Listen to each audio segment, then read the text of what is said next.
Cobra എന്ന് പറയുന്ന സിനിമയുടെ ലൊക്കേഷനിൽ നമുക്ക് എൻ്റെ അടുത്ത് വന്നു. എൻ്റെ അടുത്ത് പറഞ്ഞാൽ എന്നോട് ആരാ പറഞ്ഞത്? ശരിയാണല്ലോ, ഞാൻ റൈറ്ററാന്ന് എന്നോട് ആരും പറഞ്ഞില്ല, ഞാൻ ഒഴികെ വേറെ ആരും പറഞ്ഞിട്ടില്ലല്ലോ. നമുക്ക് വെറുതെ ഫണ്ണിയായിട്ട് ചോദിച്ചതാണ്. അല്ല അതിപ്പോ നോവൽ എഴുതിയിട്ടുണ്ടോ, ചെറുത് എഴുതിയിട്ടുണ്ടോ? ഇല്ല. എത്ര ഫൈറ്റ് ഉണ്ട് സിനിമയിൽ? പറയില്ല. ആൾക്കാർ പറഞ്ഞു മമ്മൂട്ടി സാർ ക്യാരക്ടറിലുണ്ട്, ഒരു ഹായ് പറഞ്ഞു. ഓക്കെ പോയി. നമസ്തേ സാർ ഇങ്ങനെ കണ്ടു. നമസ്തേ കണ്ടു. ഇതാ കോസ്റ്റ്യൂം, ക്യാരക്ടർ കോസ്റ്റ്യൂം അങ്ങനെ തന്നെയല്ലേ? ഇല്ല സാർ, ഇത് എന്റെ കോസ്റ്റ്യൂം. മറ്റേ മുത്തേ കന്നഡ മുത്തേ, കന്നഡ വെച്ചൊരു കന്നഡ മുത്തേ എന്ന് പറഞ്ഞിട്ടാണ് വന്നിരിക്കുന്നത്. ഇദ്ദേഹത്തെ ഒരുപാട് പേർക്ക് ഭയങ്കര ഇഷ്ടമാണ്. ഇപ്പോഴും ക്രിക്കറ്റ് കളിക്കാറുണ്ടോ? പിന്നെ ആണോ? അതോ വോളിബോളോ? ഇല്ല, വോളിബോൾ ഉണ്ട്, ക്രിക്കറ്റ് ഉണ്ട്. മമ്മൂക്ക് എന്ന റൈറ്റർ ഉണ്ടാവുമോ? നമുക്ക് എന്ന റൈറ്റർ ഉണ്ടാവില്ല, പക്ഷെ പുള്ളി അത് എഴുതാൻ മെനക്കെടുന്നില്ല. പക്ഷെ പുള്ളി വേണമെങ്കിൽ എഴുതിക്കാൻ ശേഷിയുള്ള ഒരാളാണ്. ഇദ്ദേഹം സ്വന്തമായിട്ട് നായകനായതുകൊണ്ട് ഇദ്ദേഹത്തിന് വിഷമം അറിയില്ല.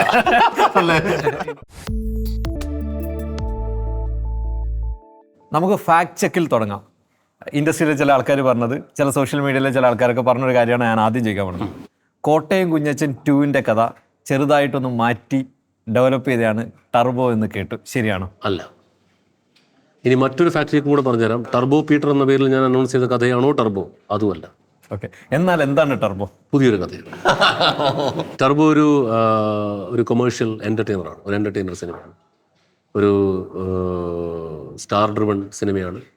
ആക്ഷൻ ഉണ്ട്, ഇത്തിരി ഹ്യൂമർ ഉണ്ട്, ഫ്രണ്ട്ഷിപ്പ് ഉണ്ട്, പിന്നെ ഈ പറഞ്ഞ പോലെ കുറച്ച് ഡ്രാമയുണ്ട്. നമ്മൾ മൊത്തത്തിലൊരു എൻ്റർടൈൻമെൻറ്റ് ഉദ്ദേശിച്ച് തന്നെ പുറത്തിറക്കുന്ന എല്ലാത്തരം ആളുകൾക്കും കാണാവുന്ന ഒരു സിനിമയാണ് ടർബോ. ഞാൻ എപ്പോൾ കാണുമ്പോഴും, ഇന്ന് മാത്രമേ ഷാളില്ലാറുള്ളൂ, എപ്പോൾ കാണുമ്പോഴും ഷാളുണ്ട്. ഷാള് പറഞ്ഞിട്ടതാണോ അതോ മനഃപൂർവ്വം വന്നതാണോ? ഇതൊക്കെ സിനിമയിൽ അത് അവർ ഡിസൈഡ് ചെയ്തത്. ഞങ്ങൾ മനസ്സിൽ കണ്ട ഒരു കോസ്റ്റ്യൂം, അന്ന് ഇദ്ദേഹത്തിന്റെ അല്ലാത്തൊരു കോസ്റ്റ്യൂം എനിക്കറിയില്ല, നമ്മൾ സിനിമയിലല്ലേ കണ്ടിട്ടുള്ളൂ. അപ്പോൾ ഇദ്ദേഹത്തെ എങ്ങനെ അവതരിപ്പിക്കാമെന്ന് വിചാരിച്ചപ്പോൾ ഹെലികോപ്റ്ററൊക്കെ വന്നിറങ്ങുന്നതിന് കോൺട്രാസ്റ്റ് ആയിട്ടുള്ള ഒരു കോസ്റ്റ്യൂം പിടിക്കാമെന്ന് വൈശാട്ടൻ ഞങ്ങൾ കൂടെ തീരുമാനിച്ചു കഴിഞ്ഞപ്പോഴാണ് ആ കോസ്റ്റ്യൂമിലേക്ക് സെറ്റ് ആവും. നോക്കുമ്പോൾ ആൾ റിയൽ ലൈഫിൽ അങ്ങനെയാണ് നടക്കുന്നത്. ഷാളെന്ന് കണ്ടപ്പോൾ ഭയങ്കര സന്തോഷമായോ? എല്ലാം എന്റെ കോസ്റ്റ്യൂം തന്നെ, കളർ മാത്രം. അതെ, കളർ കുറച്ചും കൂടി. ഹെലികോപ്റ്ററിൽ വന്നിറങ്ങുന്ന ഒരു വില്ലൻ, നമ്മൾ മലയാള സിനിമ നായകനൊക്കെ ഹെലികോപ്റ്ററിൽ വന്നിറങ്ങുന്നുണ്ട്. ആ കൺസെപ്റ്റ് എങ്ങനെ എഴുതിയുണ്ടാക്കി? ശരിക്കും അങ്ങനെ തന്നെയാണോ എഴുതിയുണ്ടാക്കി? അത് നിങ്ങൾക്ക് സിനിമ കാണുമ്പോൾ മനസ്സിലാവും. അത് ഇദ്ദേഹത്തെ അങ്ങനെയൊക്കെ പ്രസന്റ് ചെയ്യാവുന്ന ഒരു കഥാപാത്രം. ഓക്കെ, അതൊക്കെ ഭയങ്കര ബഡ്ജറ്റ് കൂടുതലല്ലേ? പ്രൊഡ്യൂസർ പറഞ്ഞോ ബഡ്ജറ്റ് കുറക്കണം എന്നൊക്കെ പറഞ്ഞോ? അല്ല, മമ്മൂട്ടി കമ്പനി അല്ലേ. സി യു സൂൺ എന്ന് ഈ സിനിമയിൽ പറയുന്നുണ്ട് അല്ലേ? ഫസ്റ്റ് സിനിമയിൽ പറഞ്ഞ ഡയലോഗ് അതാണോ? ഫസ്റ്റ് ഡയലോഗ് അല്ല, പക്ഷെ അതിന്റെ സറൗണ്ടിങ്ങിൽ ഉള്ള വേറെ dialogue. Okay. So I recognize Jose and I speak to him. അതാണ് ഈ പടത്തിൽ എൻ്റെ ഫസ്റ്റ് ഡയലോഗ്. ഞങ്ങൾ ഒരുപാട് സിനിമകളിൽ രാജബി ഷെട്ടി കണ്ടിട്ടുണ്ട്. ശരിക്കും ഇങ്ങനൊരു വില്ലനെ കൊണ്ടുവരുന്ന എന്തായിരുന്നു കാരണം? നല്ലൊരു വില്ലൻ വരുമ്പോഴാണ് നായകൻ ശക്തനാവുന്നത്. അങ്ങനത്തെ ഒരു തിയറിയിൽ വിശ്വസിക്കുന്ന ഒരാളാണ് ഞാൻ. ഇപ്പൊ ജോക്കർ എത്രത്തോളം സ്ട്രോങ് ആവുന്നോ അത്രത്തോളം എലിവേറ്റഡ് ആവും ബാറ്റ്മാൻ്റെ ക്യാരക്ടർ. ഓക്കെ, അപ്പോൾ നമുക്കൊരു തണുത്തുറഞ്ഞ ജോക്കർ ആണെങ്കിൽ ബാറ്റ്മാൻ ഒരു തണുത്തുറഞ്ഞ ബാറ്റ്മാൻ ഉണ്ടാവും.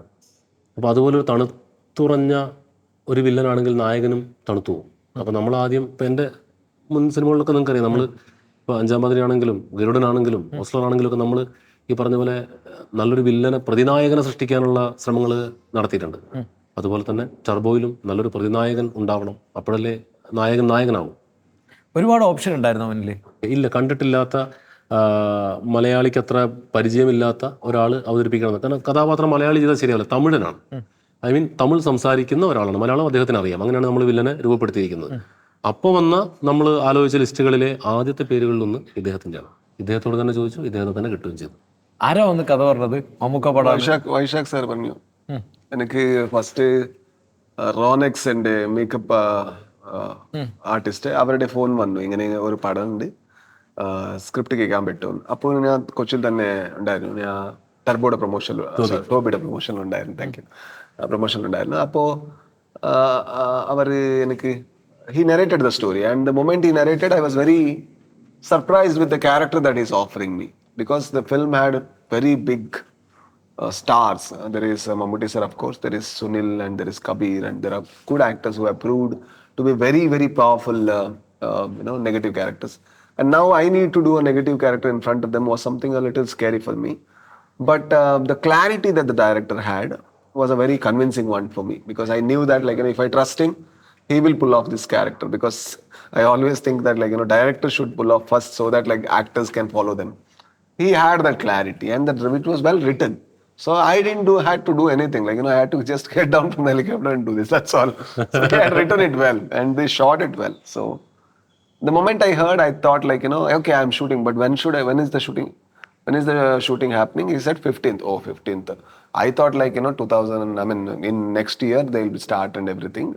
And the moment he said, no, in 15 days. I'm like, where to run, I don't know. Then I had to cancel every other commitments that I had because I had to leave my beard a little. So I stopped everything for a few months and then I came to the set. അതിലെ scene ഹെലികോപ്റ്ററിൽ നടക്കുന്ന scene കണ്ടിട്ട് മലയാളികൾ അതിൻ്റെ ഇടയിൽ comment ഇട്ടിട്ടുണ്ട്. നമ്മുടെ മഫ്തിയിലെ ശിവണ്ണയെ ഓർമ്മ വന്നു എന്നൊക്കെ കണ്ടായിരുന്നു, അറിഞ്ഞായിരുന്നു. പിന്നെ ഞങ്ങൾ ട്രെയിലർ റിയാക്ഷൻ ഒക്കെ പുള്ളിനെ കാണിച്ചു കൊടുത്തായിരുന്നു. Yeah, he was like, he was translating and everything, and like, yeah, the people say because the moment somebody gets down from the helicopter, it gets this is the similarity, that is very normal. But I really feel this character is very distinct and different. So this character was not designed by me, it was designed by them, and it's a very interesting character. You need പുള്ളി to watch. ആ ഇൻട്രോയിൽ തന്നെ പുള്ളിനെ വിളിച്ചത് താഴെ comment വന്നിരിക്കുന്ന comments മറ്റേ മുത്തേ കന്നഡ മുത്തേ കണ്ണട വെച്ചൊരു കന്നഡ മുത്തേ എന്ന് പറഞ്ഞിട്ടാണ് വന്നിരിക്കുന്നത്. അദ്ദേഹത്തെ ഒരുപാട് പേർക്ക് ഭയങ്കര ഇഷ്ടമാണ്. അത് ഞങ്ങൾക്ക് അറിയായിരുന്നു. കാരണം ഗരുഡഗമന നമ്മുടെ സിനി ഫൈൽസ് ആയിട്ടുള്ള എല്ലാവരും കണ്ടിട്ടുള്ള ഒരു സിനിമയാണല്ലോ. പിന്നെ മറ്റേ മുട്ടക്കഥയാണെങ്കിലും അതെല്ലാം കണ്ടിട്ടുണ്ട് ആളുകൾ. അപ്പം ആളെ അറിയാം, ആള് ചെയ്യൂന്ന് അറിയാം. പക്ഷെ ഏറ്റവും കൂടുതൽ അതിൻ്റെ കമന്റ് ഇട്ടൊരു പോർഷൻ എന്താ അറിയോ, ഇങ്ങേരെങ്ങനെ ഇത്രയും മനോഹരമായി മലയാളം സംസാരിക്കുന്നു എന്നാണ്. ഇത് മലയാളം സംസാരിക്കും. അതാണ് അതിന്റെ ഇടയിൽ ഏറ്റവും കൂടുതൽ വരുന്നൊരു കമന്റ്. എങ്ങനെയാണ് ഇത്രയും നന്നായിട്ട് മലയാളം അത് ഇപ്പൊ ഡബിങ്ങിൽ കണ്ടാൽ നമുക്കത് ആ ക്രെഡിറ്റ് അല്ല ഡയറക്ഷൻ ടീമുക്ക്, അതൊക്കെ നമുക്ക് we need to give them because they were very particular about how to pronounce and everything. But I love languages. I have respect towards every language. I really need to see, the only guilt that I have is I'm not able to learn the language complete till now. That I'm very sorry about. And I could have learned, but between that, like, I had to learn another language for another project. Not acting project, but something I'm doing. I had to learn Tamil. അപ്പോൾ രണ്ടും language confuse ആയി. അതാണ് കുറച്ചും കൂടി ബുദ്ധിമുട്ട്. എനിക്ക് ഇല്ലെങ്കിൽ മലയാളം കുറച്ചും കൂടി ബെറ്റർ ആണ് എൻ്റെ. സൂപ്പർ.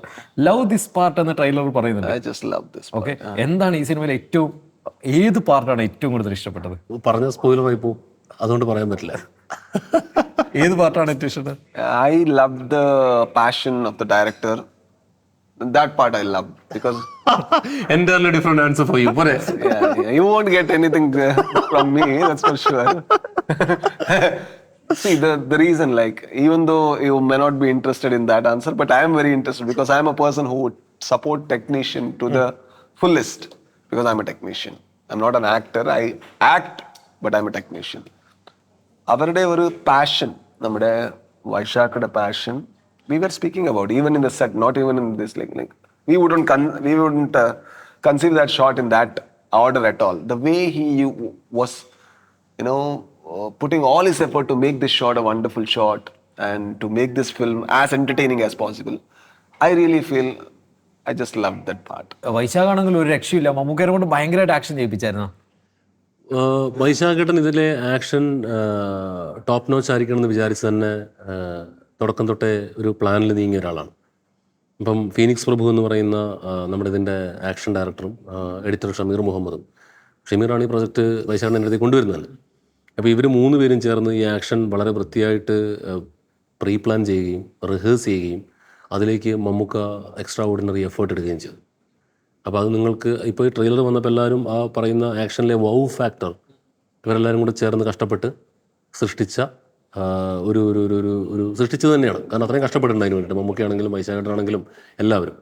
അപ്പോൾ തിയേറ്ററിൽ കാണുമ്പോൾ നിങ്ങൾക്ക് മനസ്സിലാവും അത് വളരെ കഷ്ടപ്പെട്ട് തന്നെയാണ് അത് എക്സിക്യൂട്ട് ചെയ്തിരിക്കുന്നത്. അതിന് മമ്മൂക്ക എടുത്ത എഫേർട്ട് സാഹിത്യ ഭാഷയിൽ പറഞ്ഞാൽ ശ്ലാഘനീയമാണ്. എത്ര ഫൈറ്റ് ഉണ്ട് സിനിമയിൽ? പറയില്ല.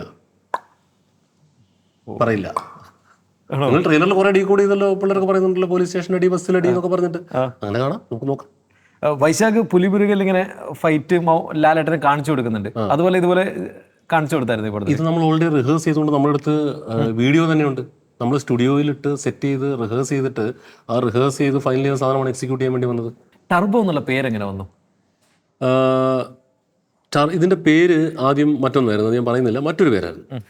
അപ്പം നമ്മൾ ഇപ്പം നമുക്ക് നല്ല പേരാണ്, പക്ഷെ നമുക്ക് എന്താ വേറെ എന്തെങ്കിലും പേരുണ്ടോ എന്ന് ചോദിച്ചപ്പോൾ ഞാൻ പറഞ്ഞു ടർബോ എന്ന പേരെങ്ങനെയുണ്ട്? ടർബോ ജോസ്.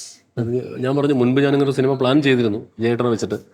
അതിലെ ടർബോ എനിക്ക് ഭയങ്കര പ്രിയപ്പെട്ട ഒരു ടേമാണ്. അപ്പോൾ അത് ഞാൻ പറഞ്ഞു ടർബോ നമുക്ക് അത് കൊള്ളാം, നല്ലതാണ്.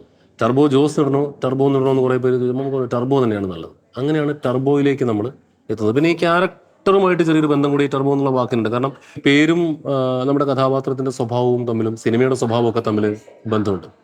ആക്ച്വലി കഥാപാത്രം മാത്രമായിട്ടുള്ള സിനിമയുടെ സ്വഭാവമായിട്ടും ബന്ധമുണ്ട്. കഥാപാത്രത്തിലേക്ക് വരികയാണെങ്കിൽ എല്ലാവരും ജോസേട്ടായി എന്ന് വിളിക്കുന്ന ഒരാളാണ്. ചില സമയങ്ങളിൽ അയാളെ ടർബോ ജോസ് എന്ന് വിളിക്കാറുണ്ട്. ഇങ്ങനെ ഇങ്ങനെ മിരുവിരുത്ത് ആളുകളുടെ പ്രശ്നങ്ങളിലൊക്കെ ഇടപെട്ട് അങ്ങനെ പോകുന്ന ഒരു നാട്ടുമ്പുറത്തുകാരനാണ് പുള്ളി. അപ്പം സിനിമയും നമ്മൾ ഒരു അല്പം എക്സ്ട്രാ ചാർജിലൊരു സിനിമയായിട്ടൊക്കെ ഒരു എന്റർടൈനറായിട്ടൊക്കെ അവതരിപ്പിക്കാൻ നമ്മൾ ശ്രമിക്കുന്നുണ്ട്. അപ്പോൾ നോക്കാം നമുക്ക്. മമ്മൂട്ടി കമ്പനി എങ്ങനെയാ ഞാൻ ഈ പടം പ്രൊഡ്യൂസ് ചെയ്യാന്നുള്ളത്? കഥ കേട്ടവിടെ പുള്ളി തന്നെ അത് പ്രൊഡ്യൂസ് ചെയ്യുന്നുള്ളൂ തീരുമാനിച്ചായിരുന്നു. ആണോ? മമ്മൂക്കയുടെ എപ്പോഴാണ് കടന്നു പറയുന്നത്? കണ്ണൂർ സ്ക്വാഡിന്റെ ലൊക്കേഷനിൽ. ഇത് എഴുതുന്ന സമയത്ത് എപ്പോഴെങ്കിലും മമ്മൂക്ക ആവണം? ഇല്ല, അങ്ങനെ ഒരു ആഗ്രഹമേ ഉണ്ടായിരുന്നു. ആഗ്രഹമല്ല, നമ്മൾ തിരക്കഥകൾ എഴുതുമ്പോൾ അല്ലെ കഥകൾ ആലോചിക്കുമ്പം ഇന്നാൾ ചെയ്താൽ നന്നാവും ഇന്നാൾ ചെയ്താൽ നന്നാവും എന്നൊക്കെ ആലോചിക്കല്ലാതെ ഒരാളെ മനസ്സിൽ കണ്ട് നമ്മൾ എഴുതാറില്ല. വളരെ അപൂർവമായിട്ട് വേറെ ഇന്റർവ്യൂ പറഞ്ഞു 1-2 ക്യാരക്ടറിന് വേണ്ടിയിട്ട് ഞാൻ അങ്ങനെ ആലോചിച്ച് ആർട്ടിസ്റ്റിന് വേണ്ടിയിട്ട് എഴുതിയിട്ടുള്ളൂ. ഇതിപ്പോൾ ടർബോയിൽ മമ്മൂക്കാനെ കിട്ടിയില്ലെങ്കിൽ എന്ത് ചെയ്യും? എഴുതി മുഴുവൻ വേസ്റ്റ് അല്ലേ? വേറെ ആർട്ടിസ്റ്റ് വരുമ്പോഴത്തേക്ക് ആ ഡയലോഗിൻ്റെ ഒക്കെ ഫ്രെയിമുകൾ മാറ്റേണ്ടി വരില്ലേ? അപ്പോൾ അതുകൊണ്ട് വൈശാഖനാണ് മമ്മൂക്കയിലേക്ക് പോകാൻ തീരുമാനിച്ചത്. ഞാൻ പറഞ്ഞു ഓക്കെ. നമ്മളിനി മമ്മൂക്ക റൗണ്ടിലേക്കാണ് പോകാൻ പോണത്. മമ്മൂക്കയെ കുറിച്ച് ഞാൻ കുറച്ച് കാര്യങ്ങൾ ചോദിക്കും. ഫസ്റ്റ് എപ്പോഴാണ് മമ്മൂക്കയെ കണ്ടത്? സിനിമയിലേക്കൊക്കെ വരുന്നതിന് മുമ്പ്. This an interesting story Raj. എൻ്റെ ഒരു സീനിയർ പ്രൊഡക്ഷൻ എക്സിക്യൂട്ടീവ്സിന് you was retired at that time. അദ്ദേഹത്തിൻ്റെ ചെന്നൈയിലുള്ള വീട്ടിൽ പോയി ഒരു കഥ പറഞ്ഞ് കൺവിൻസ് ചെയ്തപ്പോൾ എന്നോട് ചോദിച്ചു എന്താ ചെയ്യേണ്ടത്. ഞാൻ എനിക്ക് മമ്മൂക്കാൻ്റെ അടുത്തൊരു കഥ പറയണം. അങ്ങനെ അന്ന് ദിവസം ഒന്നും അതിനൊക്കെ മുന്നേ കോബ്ര എന്ന് പറയുന്ന ഒരു സിനിമയുടെ ലൊക്കേഷനിൽ മമ്മൂക്കാൻ്റെ അടുത്ത് വന്നു. ഇദ്ദേഹം എന്നെ മമ്മൂക്കാനെ കാണിച്ചു തന്നു. ഇദ്ദേഹം മമ്മൂക്കാനെ അറിയാം. ഇദ്ദേഹം എന്നെ പരിചയപ്പെടുത്തി. വന്ന അവിടെ തന്നെ നമുക്ക് എന്തൊക്കെയുണ്ട് മറ്റേ ആൾ ചോദിക്കുന്നത്. അപ്പോൾ എനിക്കറിയാം നമ്മൾ പേടിച്ചാണ് നിൽക്കുന്നത്. എനിക്ക് ഞാൻ ആദ്യമായിട്ട് സിനിമാ സെറ്റിൽ തന്നെ വരികയാണ്. അപ്പം ഞാൻ ഭയന്നാണ് നിൽക്കുന്നത്. അപ്പോൾ അവിടെ എത്തിക്കഴിഞ്ഞപ്പോഴത്തേക്കും ഇദ്ദേഹം എന്നെ പരിചയപ്പെടുന്നു. ഇത് മിഥുൻ, വയനാട്ടിൽ നിന്നൊരു ഒരു എഴുത്തുകാരനാണ്. എന്നിങ്ങനെ നോക്കും. ഞാൻ എഴുത്തുകാരനാണ് തന്നോട് ആരാ പറഞ്ഞത്? ശരിയാണല്ലോ. I was singing right. ഞാൻ റൈറ്ററാന്ന് എന്നോട് ആരും പറഞ്ഞില്ല. ഞാൻ ഒഴികെ വേറെ ആരും പറഞ്ഞിട്ടില്ലല്ലോ. Only myself has convince me that I'm a writer. നമുക്ക് വെറുതെ ഫണ്ണിയായിട്ട് ചോദിച്ചതാണ്. അപ്പോൾ ഞാൻ പറഞ്ഞു അല്ല അതിപ്പോൾ നോവൽ എഴുതിയിട്ടുണ്ടോ, ചെറുകഥ എഴുതിയിട്ടുണ്ടോ? ഞാൻ പറഞ്ഞു ഇല്ല. പറഞ്ഞു അത്ര ഉണ്ടായിരുന്നുള്ളൂ കോൺവെർസേഷൻ. പിന്നെ കഥ പറയാൻ വേണ്ടി ജോർജേട്ടൻ്റെ നമ്പറൊക്കെ മറ്റേ പുള്ളി മേടിച്ചു. പക്ഷെ പിന്നെ കഥ പറച്ചിൽ നടന്നില്ല. അപ്പോൾ ഇങ്ങനെയാണ് ആദ്യമായിട്ട് മമ്മൂക്കാനെ കാണുന്നത്. അപ്പോൾ ഫസ്റ്റ് വന്ന കൗണ്ടർ ഇതായിരുന്നു. ചിരിച്ചു പോയി. ചിരിയും വന്ന് എനിക്ക് പേടിയപ്പോൾ ശരിയാണ്. ഞാൻ അപ്പോഴാണ് ആലോചിച്ചത് ഞാൻ റൈറ്ററാണെന്ന് ആരാണ് പറഞ്ഞത്? ഞാൻ തന്നെയല്ലേ പറഞ്ഞിട്ടുള്ളൂ. ആ കഥ ഇപ്പോഴും കയ്യിലുണ്ടോ? ആ കഥ കയ്യിലുണ്ട്. അത് പിന്നെ ഇത്രയും വർഷങ്ങളായില്ലേ, 10-12 വർഷം, 12 വർഷമായില്ലേ. ഫസ്റ്റ് എപ്പോഴാണ് മമ്മൂക്കയെ കണ്ടത്? നേരം കണ്ടത് സെറ്റിൽ തന്നെ, നമ്മുടെ ടർബോ സെറ്റിൽ. ഫസ്റ്റ് ഡേ ഞാൻ ഒരു പച്ച ഷർട്ട്, പിന്നെ പച്ച മുണ്ട്, ഒരു പച്ച ഷാള്, അതെല്ലാം തുണ്ട് അതെ ഷാൾ തുണ്ട് ഷാളില്ലാത്തൊരു പരിപാടി ഇല്ല. ആ തുണ്ട് അതെല്ലാം I wore it and went to the set. അപ്പോൾ ആൾക്കാർ പറഞ്ഞു മമ്മൂട്ടി സാർ ക്യാരമലുണ്ട്, ഒരു ഹായ് പറഞ്ഞു. ഓക്കെ ഓക്കെ പോയി. നമസ്തേ സാർ ഇങ്ങനെ കണ്ടു. നമസ്തേ കണ്ടു. ഇതാ കോസ്റ്റ്യൂം, ക്യാരക്ടർ കോസ്റ്റ്യൂം അങ്ങനെ തന്നെയല്ലേ? ഇല്ല സാർ ഇത് എന്റെ കോസ്റ്റ്യൂം. അപ്പൊ മമ്മൂക്ക ഭയങ്കര കോസ്റ്റ്യൂമിൽ ശ്രദ്ധിക്കുന്ന ആളാണ്. ഈ കോസ്റ്റ്യൂമിൽ ഇപ്പൊ എപ്പോ നോക്കിയാലും മുണ്ടൊക്കെ എടുത്തിട്ടാണ് വരിക, ഷാൾ ഉണ്ടാവും. Now he is like bored of it. He doesn't concentrate me. അപ്പൊ ഇത് മമ്മൂക്ക കണ്ടിട്ട് എന്താ പറഞ്ഞത്? ഇല്ല, ഞാൻ ഇത് ദുബായി പോകുമ്പോൾ ഒരു കാവി മുണ്ട് ഇട്ടിട്ട് പോയില്ലേ.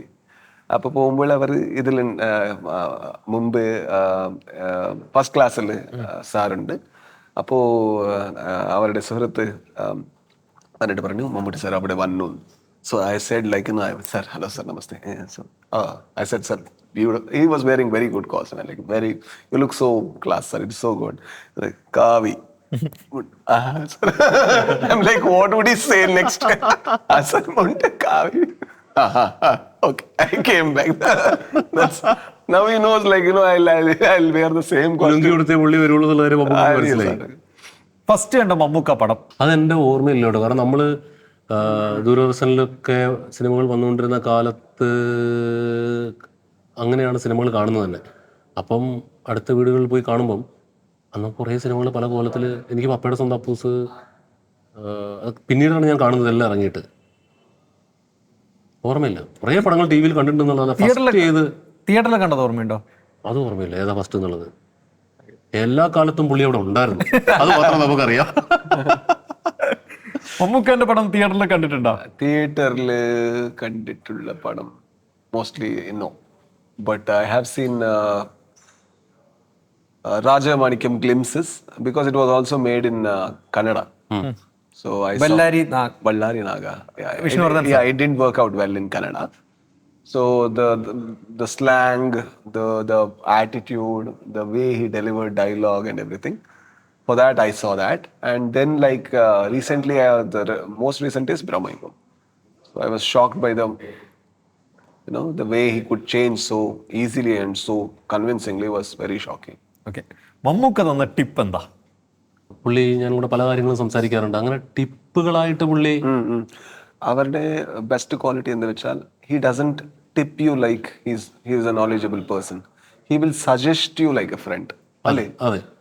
ഓ അങ്ങനെ ഉണ്ടാ, ഇങ്ങനെ പറഞ്ഞാൽ അതെങ്ങനെ തോന്നും. He will ask a question. It won't be a tip as per be, like he didn't give any tip for me, but there was suggestion that he was not even suggestion. It is just like pointing the fingers there, like, there is another approach as well. So you can take it, you can leave it, there is no problem with that. But there is also another possibility. I think that way he guides well. Mammukka ഒരുപാട് സ്റ്റോറികൾ പറഞ്ഞു തരുമെന്ന് പറഞ്ഞായിരുന്നു. പറഞ്ഞൊരു story പറയാൻ പറഞ്ഞാൽ എന്ത് പറയും? മമ്മൂക്കയുടെ മനസ്സിൽ ഒരുപാട് കഥകളുണ്ട്, സിനിമകളുടെ കാര്യം. മറ്റേ ലൈഫ് സ്റ്റോറീസ് പുള്ളിയെ നമ്മളിങ്ങനെ ഓരോന്ന് ചോദിക്കും, പുള്ളി ഓരോന്ന് ഇങ്ങനെ പറഞ്ഞു തരുമല്ലോ. പുള്ളി കാർ മേടിച്ച കഥയെക്കുറിച്ചും വീട് മേടിച്ച കഥയെക്കുറിച്ചും ആദ്യ സിനിമയിൽ കഷ്ടപ്പെട്ട് വന്നതിനെക്കുറിച്ചും കോളേജ് കഥകളെക്കുറിച്ചും എല്ലാം പുള്ളി പറയും. പക്ഷേ പുള്ളി മനസ്സിലെ വേറെ കുറേ സിനിമകളെ കുറിച്ചും പറയും, തോട്ടുകളെ കുറിച്ച് പറയും. അത് ഭയങ്കര ഇൻട്രസ്റ്റിംഗ് ആയിട്ടുള്ള കുറച്ച് തോട്ട്സൊക്കെ ഉള്ള ആളാണ് മമ്മൂക്ക. മാനുവലേ അങ്ങനൊരു കഥ, ഇങ്ങനൊരു കഥ, മറ്റേ സിനിമ കണ്ടിട്ടുണ്ടോ, ആ സിനിമയിൽ ഇങ്ങനെ കഥാപാത്രം, അത് നമുക്ക് ഇവിടെ ഇങ്ങനെ അതിന് സമാനമായിട്ട് ഇങ്ങനെ കഥാപാത്രം ഇവിടെ സാധ്യതയില്ലേ എന്നൊക്കെ പറഞ്ഞ്, പിന്നെ ഒറിജിനൽ ഈ പറഞ്ഞ പോലെ ഇവിടെ ഇങ്ങനെ ഒരു കഥ വന്നാൽ എന്തായിരിക്കും എന്നൊക്കെ പറഞ്ഞ് പുള്ളിയും ഒരുപാട് ചിന്തിക്കുന്ന, ഒരുപാട് സ്വന്തമായിട്ട് ആശയങ്ങളുള്ള, സിനിമയ്ക്ക് ഉപയോഗിക്കാൻ പറ്റുന്ന ആശയങ്ങളുള്ള ഒരാളും കൂടിയാണ് മമ്മൂക്ക. മമ്മൂക്ക എന്ന റൈറ്റർ ഉണ്ടാവുമോ? മമ്മൂക്ക എന്ന റൈറ്റർ ഉണ്ടാവില്ല, പക്ഷെ പുള്ളി അത് എഴുതാൻ മെനക്കെടുവൊന്നുമില്ല. പക്ഷെ പുള്ളി വേണമെങ്കിൽ എഴുതിക്കാൻ ശേഷിയുള്ള ഒരാളാണ്. പറഞ്ഞു എഴുതുമോ? അല്ല, പുള്ളി അങ്ങനെ ഒരുപാട് പേരോട് സജസ്റ്റ് ചെയ്യാറുണ്ട്, ഇങ്ങനൊരു സിനിമ നന്നാവില്ലേ, അങ്ങനൊരു സിനിമ നന്നാവില്ലേ എന്നൊക്കെ. ആസ് ഹി സെഡ്, ഇങ്ങനെ പിൻ പോയിന്റ് ചെയ്യും, ഇങ്ങനെ പോയിന്റ് ചെയ്യും, ഇങ്ങനെ ചെയ്താൽ നന്നാവില്ലേ. അങ്ങനെ പുതിയ കഥകളെക്കുറിച്ച്, കഥാപാത്രങ്ങളെക്കുറിച്ച് എപ്പോഴും ആഗ്രഹിച്ചുകൊണ്ടിരിക്കുന്ന ഒരാളാണ്. ഞാൻ ചോദിച്ചിട്ടുണ്ട് സിനിമ സംവിധാനം ചെയ്യാൻ താല്പര്യമുണ്ടോ? അത് വയ്യ. പക്ഷെ പുള്ളിക്ക് ആഗ്രഹമുള്ള സിനിമകൾ പുള്ളി മറ്റുള്ളവരിലൂടെ വേണമെങ്കിൽ സൃഷ്ടിച്ചെടുക്കാൻ, സ്പാർക്ക് കൊടുക്കാൻ കഴിവുള്ള ഒരാളാണ്. മമ്മൂക്ക അങ്ങനെ പറഞ്ഞു കഴിഞ്ഞാൽ ഒരു കഥ എഴുതി കൊടുക്കാം? തീർച്ചയായും. ആണോ? തീർച്ചയായും. അടിപൊളി. അങ്ങനെ പറഞ്ഞിട്ടുണ്ടോ എപ്പോഴെങ്കിലും? പിന്നെ പക്ഷെ അത് എഴുതൂല്ലോ എന്നുള്ളത് നമുക്ക് ഈ ഓരോ സിനിമയുടെ ഒരു സിനിമ കഴിഞ്ഞിട്ടാണല്ലോ അടുത്തത്. ഞാൻ അതിന് ഭയപ്പെടുന്ന ഒരാളാണ്. ഇപ്പം ടർബോ കഴിഞ്ഞാലേ ഞാനും മമ്മൂക്കയും ചേർന്നുള്ള ആ കോമ്പിനേഷൻ്റെ അവസ്ഥ എന്താണെന്നുള്ളത് അറിയത്തുള്ളൂ. വൈശേട്ടൻ മമ്മൂക്ക ഇതിന് മുന്നേ ചെയ്തിട്ടുണ്ട്. ഓക്കെ. അവർ ചെയ്ത് ഹിറ്റുകൾ പഠിച്ചിട്ടുണ്ട്. ആ ഇക്വേഷനിലേക്ക് ഞാനും കൂടിയാണ് ഇപ്പോൾ വരുന്നത്. അപ്പം നമുക്കൊരു ധൈര്യം വരണമെങ്കിൽ ഒരു സിനിമ വിജയിക്കുമ്പോഴാണല്ലോ അടുത്തുള്ള ധൈര്യം വരുന്നത്. അപ്പോൾ ഇത് വിജയിക്കുകയാണെങ്കിൽ തീർച്ചയായും. മമ്മൂക്ക ഇതുപോലെ സ്റ്റോറികൾ വല്ലതും പറഞ്ഞു തന്നായിരുന്നോ? He always discuss about cinema from Kannada because I am very much fascinated towards how cinemas are made back then, this and everything. He knows a lot of things. Like the most scary thing about him is whenever I go next to him, he will ask a question about our industry. So it's always about, do you know, like in 1978 you won a national? I'm like, okay, thank you so much. and then there was one actor who won a national award. I'm like telling all the names that I know. Then I Google, no, that is not true actually. Then again, after many times, I say, Vasudev Rao. Vasudev Rao, correct. He said, okay, thank you so much. And then again, he asked a question. Sir, I said, sir, I really feel as if like, I'm sitting in Kaun Banega Crorepati and I really don't know the answer.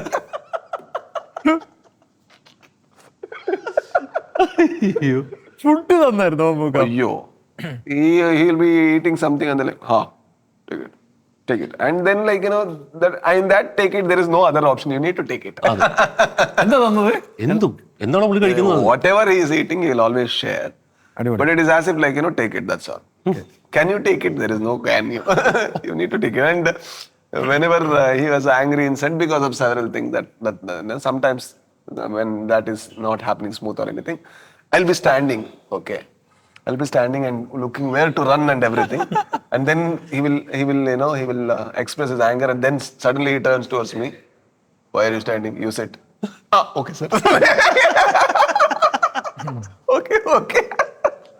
Let me sit. ഞങ്ങൾ പുള്ളി വിളിക്കുമ്പോൾ പറയുന്നത് ഞങ്ങൾ principal വിളിക്കുന്നുണ്ട്. Principal മമ്മൂക്കൊരു principal എന്നാണ് വിളിക്കുക. മമ്മൂക്ക് അറിയോ? വെറുതെ മമ്മൂക്ക് അറിയോ? നമുക്ക് ആ ഒരു ഫീലാണല്ലോ വരിക. ഒരു കോളേജ് പ്രിൻസിപ്പളിന്റെ അടുത്ത് പോയി കസേരയിട്ടിരിക്കുന്ന ഒരു ഫീലാണ് നമുക്ക് വരിക. ഈവൻ HOD പോലും അല്ല, അതിന്റെ മേലെയുള്ള നമ്മൾ കാണുന്നത്. അതിന്റെ അപ്പുറത്തേക്ക് വേറെ ആരും ഇല്ലല്ലോ. മമ്മൂക്ക് അറിയോ? ഇപ്പൊ അറിയൂ. ഇത് അടുത്ത ഇന്റർവ്യൂവിൽ അതിനെ കുറിച്ച് എനിക്ക് പറഞ്ഞിട്ടുണ്ടോ? മമ്മൂക്ക് അറിഞ്ഞതിന് ശേഷം എന്താ പറഞ്ഞതെന്ന്? അത് എന്റെ അടുത്ത ഇന്റർവ്യൂ അപ്പൊ പറയാം. ഓക്കെ, മിഥുൻ പറഞ്ഞ കുറച്ച് കാര്യങ്ങളുണ്ട്, അതിനെക്കുറിച്ചാണ് ഞാൻ ചോദിക്കാൻ പോകുന്നത്. അപ്പൊ രണ്ടുപേരും അതിനെക്കുറിച്ച് എങ്ങനെയാണെന്ന് എനിക്ക് പറഞ്ഞു തരണം. 5 മിനിറ്റിനുള്ളിൽ ഒരു കഥ പറയണം, അതിനിടയിൽ 2 ട്വിസ്റ്റ് വേണം എന്ന് പറഞ്ഞിട്ടുണ്ട്. അങ്ങനെയാണോ ശരിക്കും? അത് ആക്ച്വലി എൻ്റെ ഒരു കോൺസെപ്റ്റ് അല്ല. നമ്മൾ ഇപ്പം തിരക്കഥ ഗുരുക്കന്മാർ, ഇവർ ഇൻഡസ്ട്രി എക്സ്പേർട്സ് ഒക്കെ പറയുന്നത്, ഇപ്പം നമ്മൾ പെട്ടെന്ന് ഒരാളുടെ അടുത്ത് ചെല്ലുമ്പോൾ, ഒരു സ്റ്റുഡിയോ എക്സിക്യൂട്ടീവ് ആണെങ്കിലും, പുതിയൊരാൾ പോകുമ്പോഴാണ് സ്റ്റുഡിയോ എക്സിക്യൂട്ടീവ് ആണെങ്കിലും ആക്ടർ ആണെങ്കിലും വലിയ ആക്ടർ ആണെങ്കിലും ഒക്കെ അവർ പറയുന്നത് ആ കഥ ഒന്ന് പെട്ടെന്ന് പറയും, ഒരു 5 മിനിറ്റ്സിൽ പറയും. ഈ 5 മിനിറ്റ്സ് ആണ് ആക്ച്വലി കിട്ടുള്ളൂ. ഇത് അടുത്ത 10 മിനിറ്റോ 20 മിനിറ്റോ അരമണിക്കൂറോ നമ്മൾ ആക്കേണ്ടത് നമ്മുടെ ഈ 5 മിനിറ്റിലെ സ്റ്റോറി ടെല്ലിംഗ് പെർഫോമൻസ് ആണ്. അപ്പോൾ 5 മിനിറ്റ് കൊണ്ട് നമ്മൾ മുഴുവൻ കഥ പറയണ്ട. 5 മിനിറ്റ് കൊണ്ട് 2 മേജർ പ്ലോട്ട് പോയിന്റും ഒരു ഭയങ്കര ഇംപ്രസീവ് പ്രിമൈസും കഥ വീണ്ടും തുടർന്ന് കേൾക്കാനുള്ള സെറ്റപ്പ് ആയി കഴിഞ്ഞാൽ നമുക്ക് അരമണിക്കൂർ കിട്ടും. കാരണം ഞാൻ ഈ ചോദ്യം ഫേസ് ചെയ്തിട്ടുണ്ട്. പെട്ടെന്ന് ഒരു 5 മിനിറ്റിൽ പറഞ്ഞ കഥ ആക്ച്വലി 5 മിനിറ്റിൽ പറയാൻ പറ്റുന്ന കഥ പറയണമെന്ന് പറയാം. ആൾക്കാരുടെ തിരക്കാണ് എക്സാക്ട്ലി 5 മിനിറ്റേ കിട്ടുള്ളൂ എന്നുള്ളതല്ല. 5 മിനിറ്റ് കൊണ്ട് അടുത്ത 1 മണിക്കൂറോ 2 മണിക്കൂറോ ചിലപ്പോൾ ഒരു ദിവസമോ നിങ്ങൾക്ക് വലിക്കാനുള്ള ഒരു സ്പേസ് നിങ്ങൾ ഉണ്ടാക്കിയെടുക്കണം. ആണോ? 5 മിനിറ്റിൽ കഥ പറയണം, 2 ട്വിസ്റ്റ് വേണം, അങ്ങനെയാണോ? ഇദ്ദേഹം സ്വന്തമായിട്ട് നായകനായതുകൊണ്ട് ഇദ്ദേഹത്തിന് വിഷമം അറിയില്ല. ഇപ്പോ ഒരു 5 മിനിറ്റ് കഥ പറഞ്ഞ ശേഷം if audience doesn't ask what next കഴിഞ്ഞു, then there is no story at all. So you should tell it in 5 minutes, and the moment you finish it, the next question is, okay, what happened next? So that should be that is the simplest way to judge a story. And there is no story that cannot be told in 5 minutes. That's the thing. Like, any story can be told in 5 minutes. The moment you tell, like, if it doesn't fascinate, especially what we are speaking about is about new filmmakers. Whenever they want to pitch a story, whoever they meet, whichever celebrity they meet, if they take their 2 hours and disappoint, there's greater chance that they will never meet them again. If they take 5 minutes and fascinate them, then they will get at least 2 to 3 months to develop the story. So I think they need to pick on, like, that 5 minutes of best storytelling. How do you phrase the word? How do you give the twist? How do you do everything so that because every celebrity is a fan of cinema and a good audience and good listener. That's the reason they are in that art. If they get fascinated, they will wait for you. If they don't get, then they like, give us 150 rupees, that's all. ടർബോയുടെ കഥ വൈശാഖിനോട് പറയുമ്പോൾ ഇതുപോലെ 2 twist 5 മിനിറ്റിൽ പറഞ്ഞായിരുന്നു. ഇല്ല, അത് പറയേണ്ടതായിരുന്നു. ഇപ്പൊ അറിയാവുന്ന ആളുകളല്ലേ. അതെ. That's what I told to new filmmakers. Okay, അടുത്തത് സിനിമയുടെ ഓരോ 15 മിനിറ്റിലും ഒരു ട്വിസ്റ്റ് വേണം. നല്ലതായിരിക്കും. ഇതൊന്നും ഞാൻ എൻ്റെ കണ്ടുപിടുത്തങ്ങളായിട്ട് പറയുന്നതല്ല കേട്ടോ. ഇതൊക്കെയാണ് അതിൻ്റെ ഒരു ചട്ടക്കൂട്. അതായത് ഇപ്പോൾ 2 മണിക്കൂർ സിനിമയാണെങ്കിൽ ശരിക്കും പറയുക ഓരോ 15 മിനിറ്റിലും ഓരോ പ്ലോട്ട് പോയിന്റുകൾ വന്ന് വീഴണമെന്നാണ് പറയുക. അപ്പം അങ്ങനെ ആകുമ്പം ഒരു 4 മേജർ ട്വിസ്റ്റുകളോ പ്ലോട്ട് പോയിന്റുകളോ അല്ലെങ്കിൽ ഇൻസിഡൻസോ ഉള്ള എക്സൈറ്റിംഗ് ഇൻസിഡൻസോ ഉള്ള ഒരു ഫസ്റ്റ് ഹാഫ് നമുക്ക് കിട്ടും. 4 ഫസ്റ്റ് ഹാഫിലും 4 സെക്കൻഡ് ഹാഫിലും 8 മൊമെന്റ്സ് ആണ്. അത് ചിലപ്പോൾ 1 മിനിറ്റിൻ്റെ മൊമെന്റ് ആയിരിക്കാം, നമ്മൾ ബിൽഡ് ചെയ്തെടുക്കുന്ന 5 മിനിറ്റിൻ്റെ മൊമെന്റ് ആയിരിക്കാം.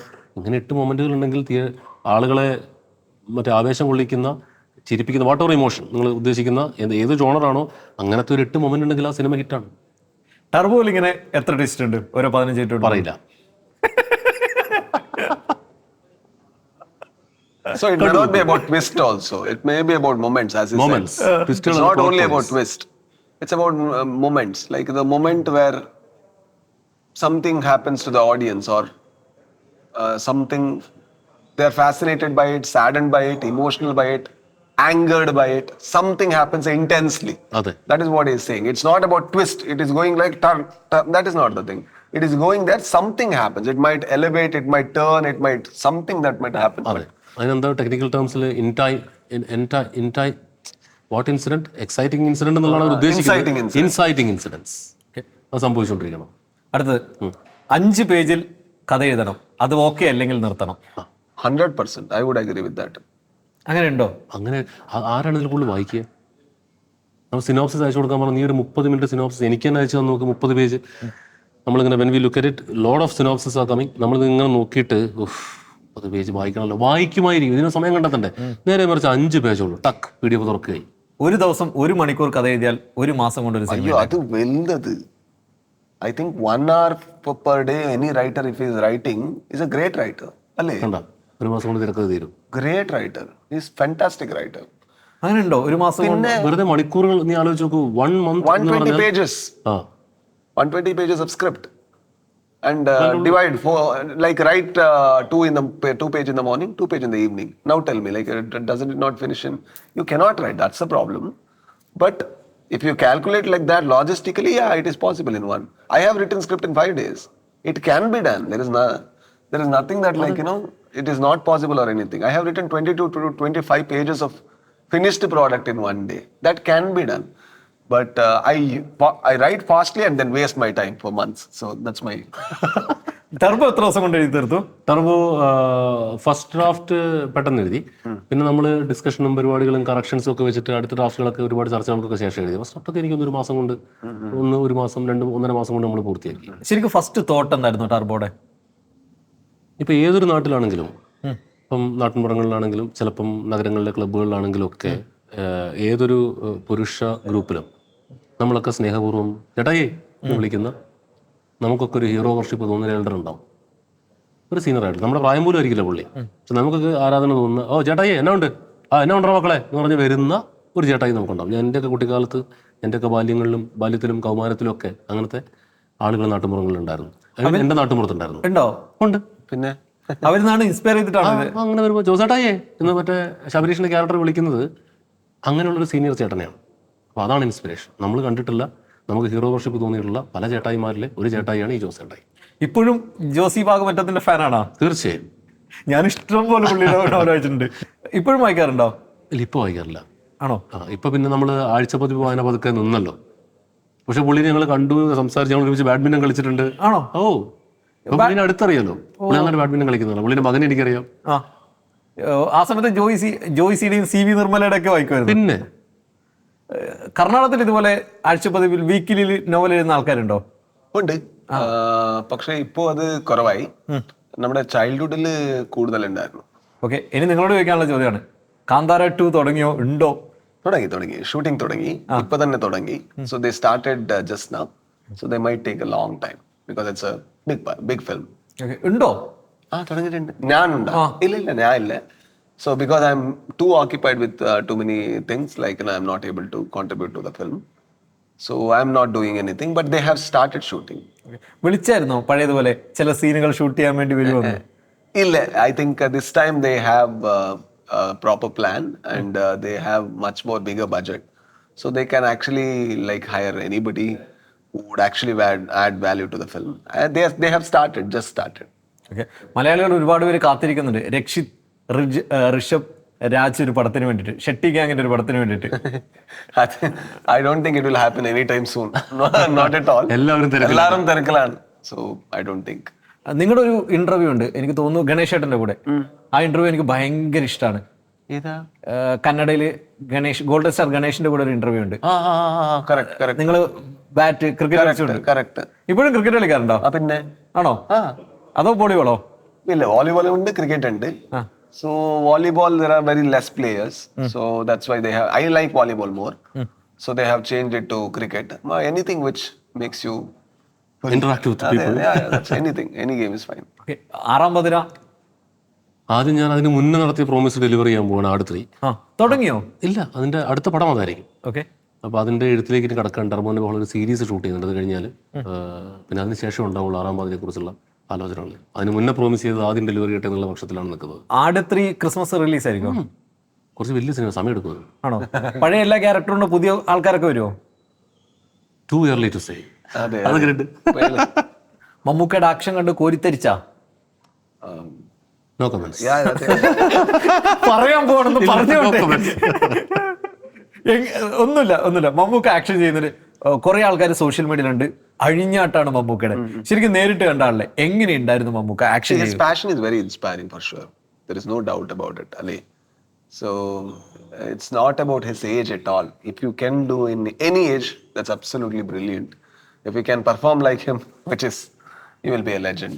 So that's like, you know, I think it's not about anything to do with his age. It's only about the passion that he has, which is still driving, which is very inspiring to everybody. So when I saw up front, very near to him, even I was very inspired. Like, you know, how is he doing it? It's something like, you know, I'm not able to understand. Mammukka കഴിഞ്ഞു അടുത്ത ലാലേട്ടനാണോ? See, he wants to. Next, are you going to work with Lalaton? That's a question. Oh, that's the question.